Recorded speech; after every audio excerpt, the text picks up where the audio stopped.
the ambitious world of a self-proclaimed modern bard to be. Can one artist really, synthesize Shakespeare, Poe, and modern hip hop and get it validated by AI and actually redefine what a bard is?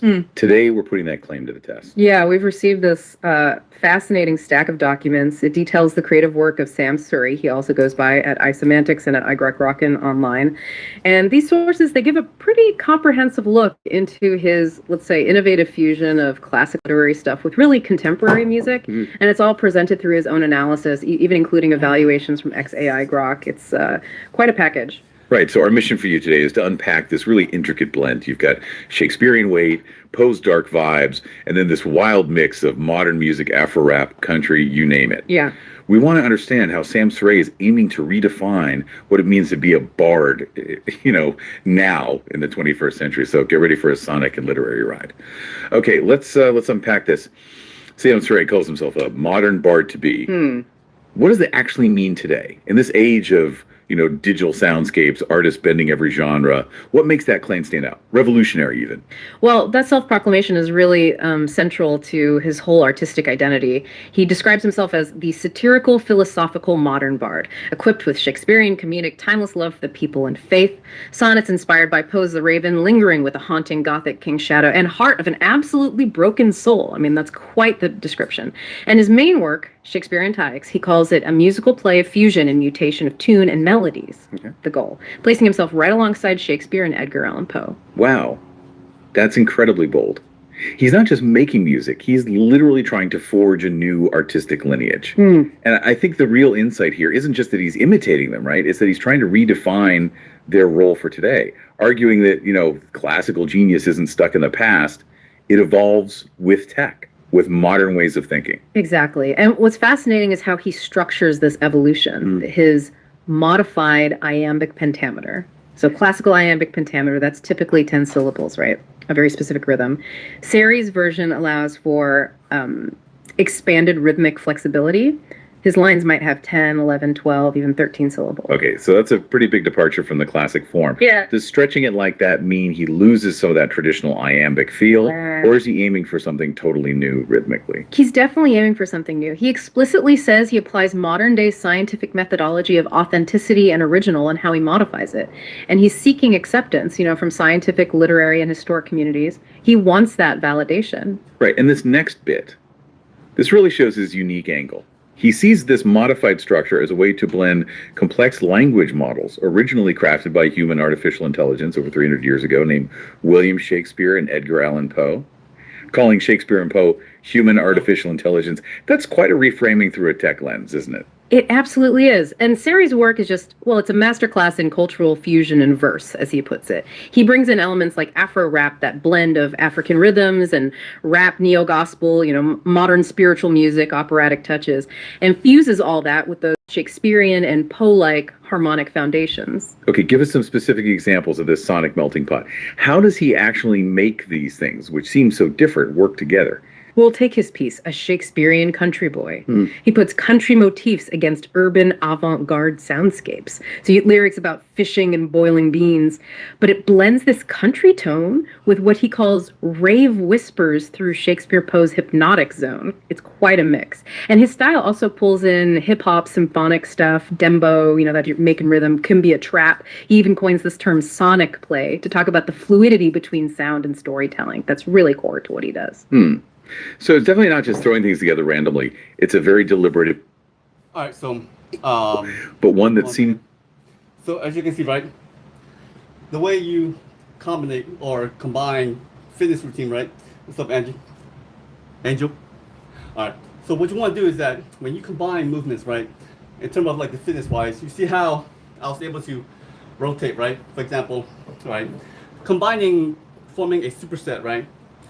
The reason why the superset is important, check this out, right? Check it.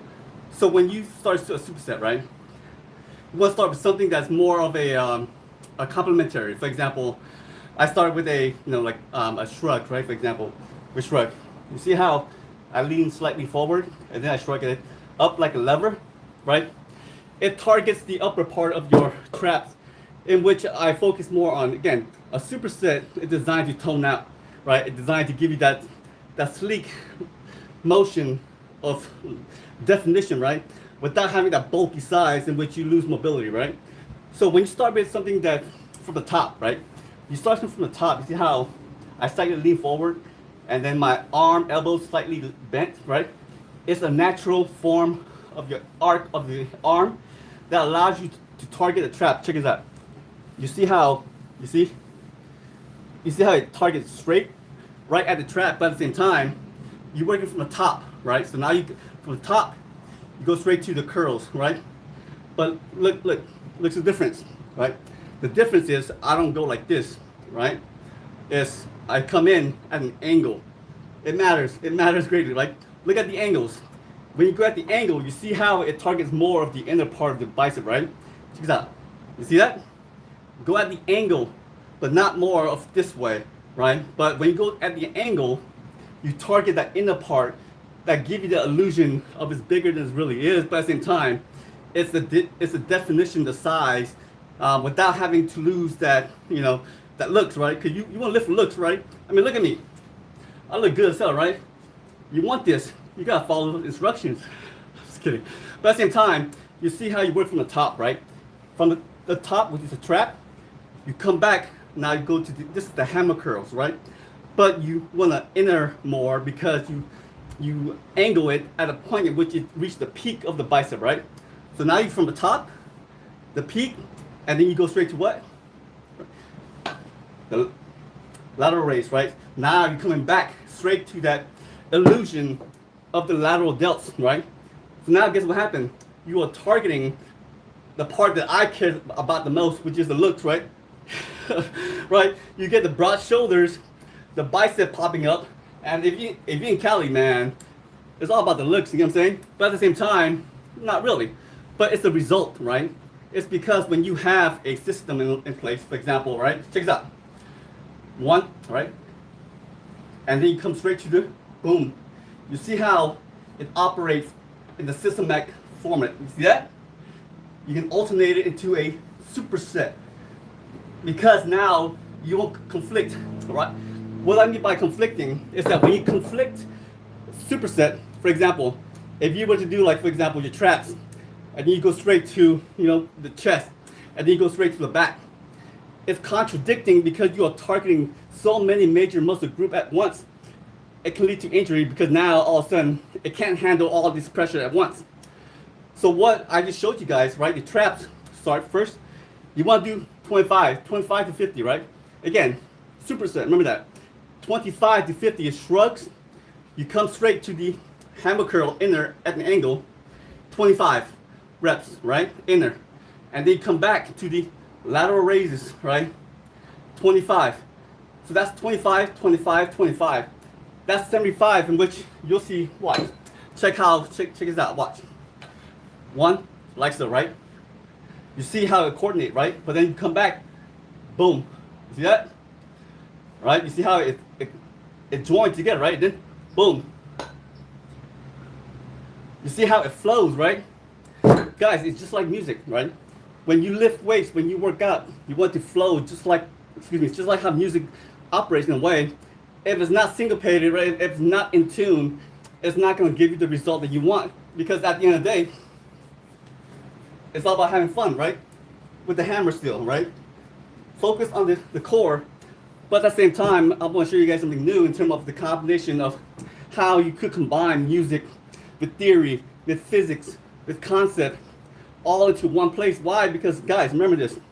When you have a system, when you understand the concept, when you understand the protocol of your body frame, of your body size, you're able to adjust. When you're able to adjust, guess what happens? You get the result. Because at the end of the day, result. That's what I'm all about. Right? But at the same time, I'm giving you guys tips that I do on a daily basis, right? If you guys see me live, I think it's on there, right? The stuff that I'm showing you guys, all the stuff that I do. Why? Because it works, right? And that's what I want you guys to get. It's the result, right? But you have to take the action, right? That's the concept in terms of what today is take action, apply. Take the good, leave the bad, the rest, be gone. But all right, guys, have fun. See you guys next time.